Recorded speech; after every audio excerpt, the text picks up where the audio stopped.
Здравствуйте, меня зовут Алена Яковлева. Вот по отцу у нас с Анютой, фамилия Хван. Сегодня по весям и селам Республики Саха живут целые поколения кимов, тенов и паков. История нашего рода вот по линии у меня получается папы, у Арины мамы.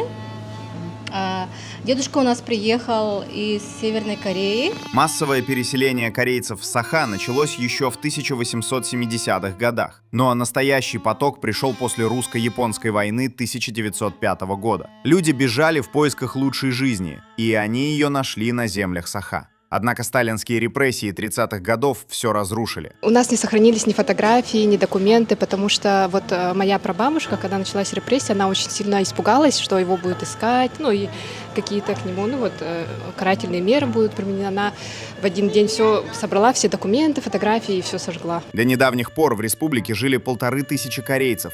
Сейчас же в 2 раза меньше, около 700. Вымирание якутских сел не жалеет никого.